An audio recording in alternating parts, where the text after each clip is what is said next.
Hello, my name is Jeff Hine. I'm the IT Services Analyst for the Enterprise Strategy Group. Today we're sitting down with Leo Colburn. Leo is a 25-year veteran of EMC and most recently was Senior Vice President of Global Customer Services for EMC. In a three-part interview, we're going to talk to Leo about the different trends, both macro and micro, about how companies are delivering superior customer service.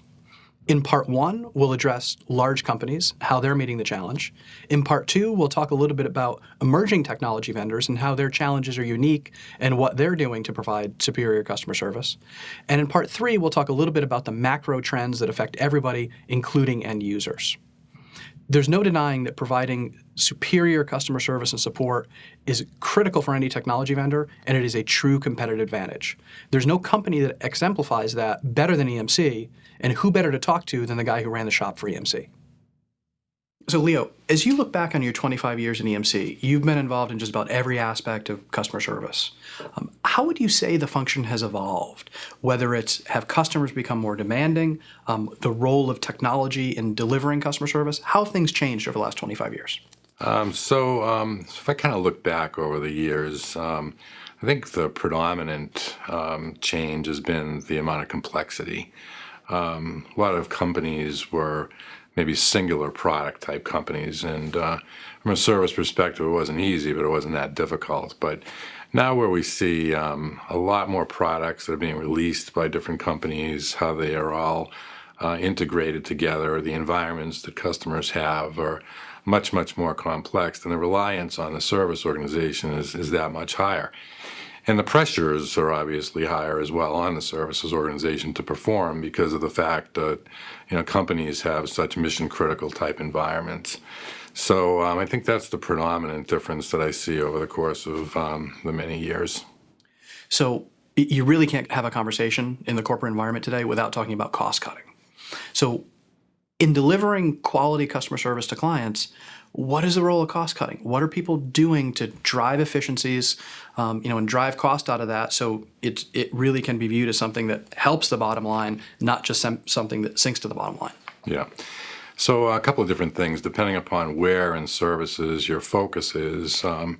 If you are focusing on a call center operation where you needed to become more cost competitive, that's where the industry is really leading toward an e-services environment where customers have more access to information that vendor releases now. So databases that have what we used to call early technical advisory, so information that will help customers solve their own problems and avoid problems, most importantly. In that space as well, there's a huge reliance on knowledge-centered support, so knowledge databases that are made accessible to customers. And then internally, within different operations, what I'm seeing is that there's more advantages that can be gained through what's called skills-based routing. So in other words, try to get to the most experienced individual that has the most available time to solve that problem as quickly as possible. And some of these systems include rules engines so that the call can even be resolved much more quickly. So internally within the call centers, and we're talking about major corporations that have large call centers that need to resolve issues very quickly, those are the things that they're doing to try to not even take the call themselves and have customers resolve issues on their own. But when the phone does ring, how quickly can they solve the problem and essentially reduce the number of agents or have them be more effective in closing calls more quickly. So on the opposite spectrum of cost, providing a higher level of customer service.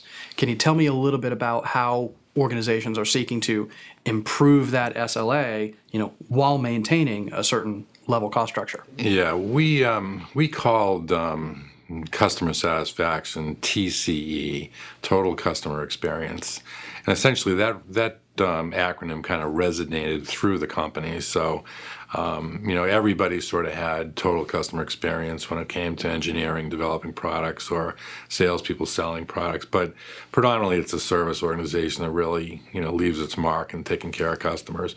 What we found was that the total customer experience improved based upon the amount of e-services that we offered to people. Customers want to solve their own problems. A lot of these folks are technical. They know their environments better than anybody else. And consequently, if you give them the information to help them solve their own problems, they're happier as a result of that. They don't want to have to pick up the phone. In the field, very high touch. What we did is we assigned specific technicians to certain accounts. There was that rapport and really strong knowledge of that customer's environment by the people in the field. And essentially, I heard many times that customers would say, whatever you do, do not take my technician away, because he's the guy that knows my environment. He's the one that's been proactive in preventing problems, and he's the one guy that I can rely on 24 hours a day to take care of us. So not a lot of magic sort of in the field. It's just training your people well, establishing a very strong culture of customer first mentality, and then just executing 24 hours a day and standing near your customers, because if you don't, then there's some competitor out there that's willing to step in your place very quickly. So Leo, you mentioned earlier that one of the major complexities in running a large customer service organization is the fact that today you have multiple product lines. It's not always just one product. You've got really complex technology companies. So tell me a little bit about the role of acquisitions in the organizations, when now not only are you already supporting a couple of products, but now you're bringing a new product into the fold. How do you do that integration? Yeah, we had a lot of acquisitions, and typically smaller companies, obviously, that had been doing very well. But certainly when EMC acquired these companies, and EMC's sales organization got a hold of the product, then naturally sales would go through the roof, which led to a very big challenge, clearly from a services standpoint. So always a challenge. And what we would do is come up with essentially a standard checklist of items that we would talk to the acquired company about. And through those different questions and the investigation, I guess, as you could put it, we would make a decision whether it was wise to integrate or not. In some cases, it was better to just kind of leave the company alone, not try to force fit the acquired company into EMC, and let it sort of operate on its own. Depending upon culture is one. I'm very high on culture and what the mindset is. Sometimes the difference between a West Coast company and an East Coast company will make it prohibitive to have it be close in nature from a cultural perspective. But there was always certain things that we would mandate would happen. And as I said, the culture was so customer first that for example, an escalation procedure that we would have would definitely be a force fit on an acquired company, because we felt like we did a lot of things better than anybody else in the industry, and we wanted to make sure that we didn't lose any edge as a result of that acquisition. Tough to have it be a black or white situation, but bottom line is you've got to make an assessment of the other company's capabilities and make a determination whether to fully integrate, partially integrate, or just kind of leave it alone.